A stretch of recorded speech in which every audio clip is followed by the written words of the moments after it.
Il mettrait un plan de coupe, on a dit. Salut à tous et bienvenue dans ce 10e épisode de Merton fait sa bulle. 10, c'est beaucoup et en plus c'est un chiffre rond. Alors je me suis dit tiens, cette semaine je vais les faire voyager, on va aller dans un lieu vraiment formidable. Alors on est à la Thèse de Bûche pour le festival. Venez buller sur la dune parce qu'on est à côté de la dune du Pilat. Et du coup il y a une bulle et une dune. C'est bien trouvé, non? Ouais. Bon, et du coup, cette semaine, je vais pas parler BD parce que je vous saoule toutes les semaines. Alors je me suis dit, on va parler BD mais avec des gens qui font vraiment de la BD. Alors on va avoir Monsieur Touriol qui sort Morsure, qui est sorti pour moi donc hier, mais pour vous ce sera bon, un peu après, mais c'est pas grave. Et on va parler avec Jean-Claude Bartol de Mossad, l'agence des services secrets israéliens. Ouh là là, ça fait peur un peu. On est parti ?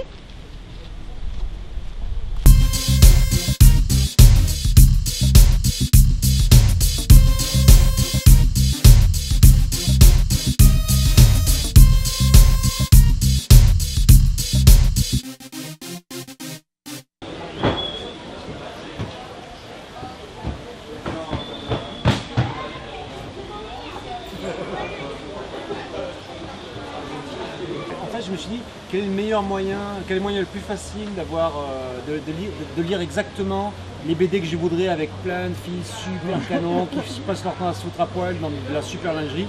En fait, le plus simple c'était d'écrire moi-même cette BD et de la faire dessiner par des filles qui sont très douées. Donc voilà mon secret.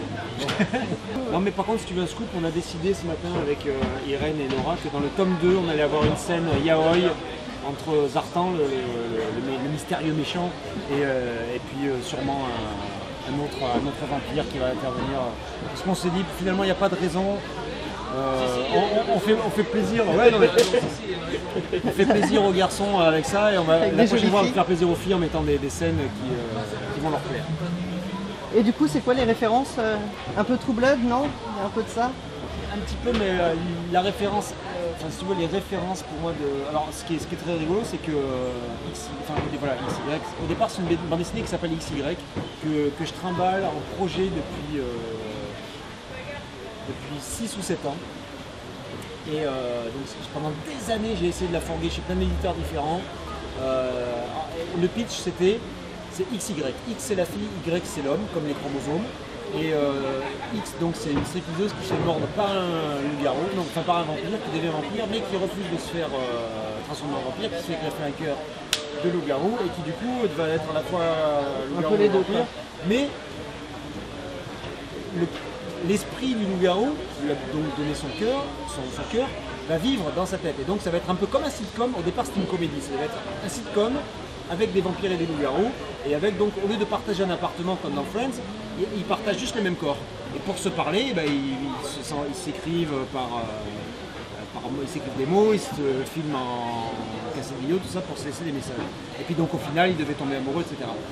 Et puis au fur et à mesure que le projet avançait, il s'est trouvé qu'on a eu l'opportunité d'en faire un truc un peu plus, je dirais, action, un peu plus sexy que ce qui était prévu au départ.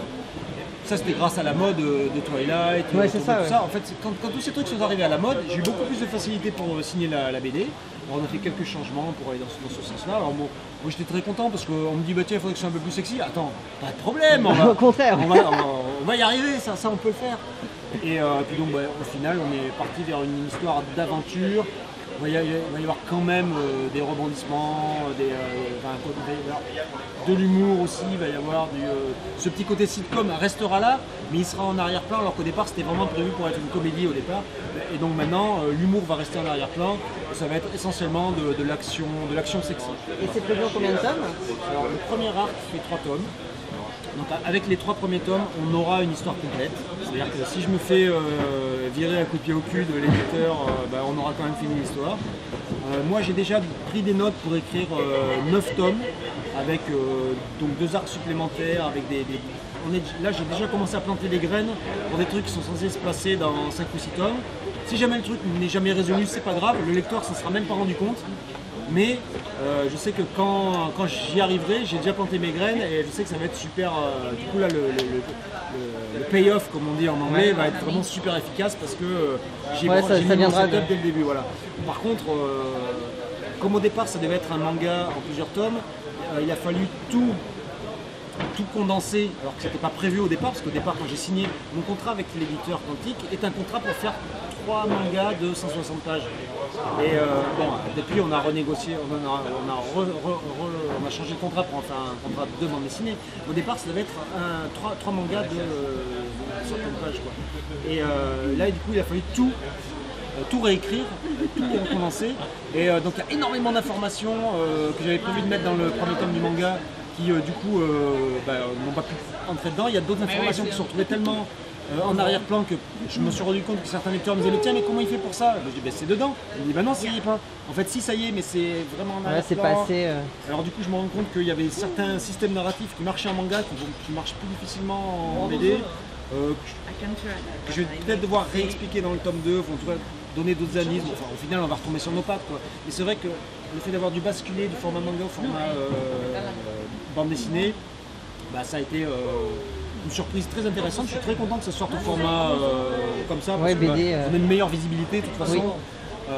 Même au départ c'était quand même prévu pour être une espèce de série fleuve avec plein de pages. Voilà. On verra bien comment ça finit.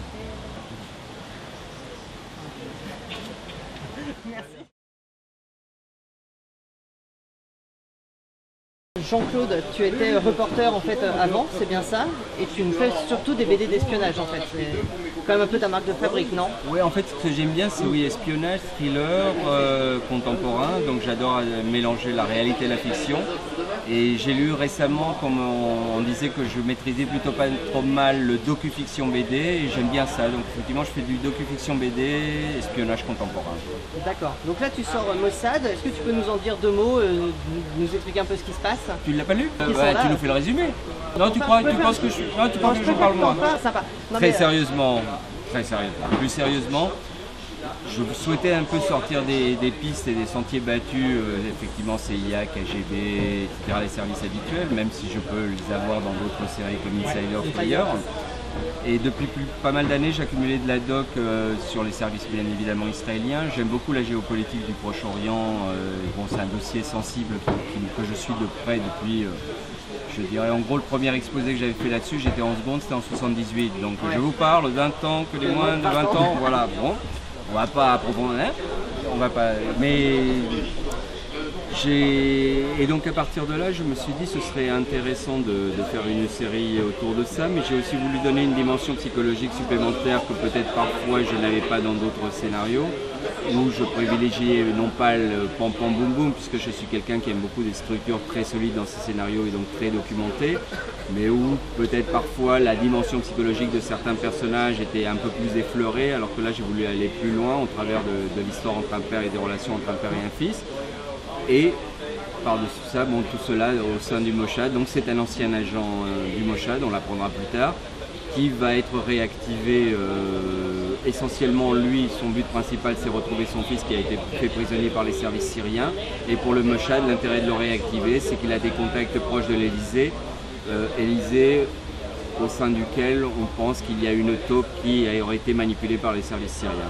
Alors moi c'est ce que j'allais dire, c'est vraiment extrêmement documenté, enfin ça se sent au fur et à mesure de la série. C'est vrai que parfois, même moi j'ai été un peu perdu en fait en le lisant parce que c'est vraiment beaucoup d'informations. Il faut le relire. C'est ça, non, il faut le relire. Forcé, non, mais c'est ça qui est bien. Mais c'est l'impression en fait, on a l'impression de vraiment apprendre beaucoup de choses en fait sur le système géopolitique actuel. C'est un peu ta marque de fabrique quand même aussi. Mais c'est ce que j'aime, si tu veux. J'aime lorsque je lis, j'aime lorsque je referme la dernière page, me dire tiens j'ai appris ça, je connais ça un peu mieux, il y a une plus-value culturel entre guillemets, et j'adore faire ça et c'est vraiment ce qui me motive. Donc il est vrai que parfois ça peut paraître un peu ardu par moment puisqu'il y a pas mal d'informations à donner. Qu'en BD classique franco-belge, nous sommes sur un format 46 planches et 46 planches ça va très vite, court, ouais. Voilà. Donc et cette série fonctionne en diptyque, donc comme souvent un premier album c'est un album de présentation, donc il y a des choses à mettre en place. Je peux te rassurer, le deuxième, là j'ai écrit le séquentiel, je commence à découper les premières planches. C'est beaucoup plus fluide, on est beaucoup plus dans l'action, on a toujours des informations quand même pas inintéressantes, mais il est vrai que souvent un premier album est un album d'exposition un peu plus lourd. Il y a d'autres précédents comme Van Hamme dans l'Argo Winch, sans vouloir du tout comparer ce qui n'est pas comparable, au maître. Voilà. C'est vrai que les premiers, il y avait des bulles assez énormes, enfin, où on parlait beaucoup, etc. Enfin, c'est vrai que... Voilà, donc, mais d'un autre côté, moi ça me gêne pas de revenir quelques pages en arrière pour mieux comprendre, mieux resituer un peu l'action. Plutôt que de se dire je consomme la BD en 20 minutes, je l'ai fermée, bon ça y est j'en ai fait le tour, je la mets dans la pile et j'y retoucherai pas pendant je sais pas combien de temps. Ça on est complètement d'accord, c'est une BD qui donne aussi envie de relire pour justement mieux comprendre tout ce qui s'est passé, etc. Mais c'est un peu ce qu'on retrouve, ce soit dans Insiders, dans 9/11, sur le 11 septembre, on retrouve un peu toutes ces choses-là, justement beaucoup de documentation avec des personnages de fiction qui se meuvent dans un environnement réaliste, contemporain ou moins contemporain, quoi. Mais j'adore ça, moi. Je m'éclate, si tu veux. Un jour je suis à Karachi, le lendemain à Islamabad, le surlendemain à New York, ou dans la même journée je fais les 5 continents, quoi. Et j'ai pas de problème de budget, je peux faire exploser ce que je veux, quand je veux, je liquide les personnages que je veux, je n'ai pas de compte à rendre à la justice, mais attends c'est génial comme métier, ouais, super, je suis le plus heureux des hommes. D'accord, merci beaucoup. Je t'en prie, merci à vous BDO. C'est une série géniale. Ne la loupez pas.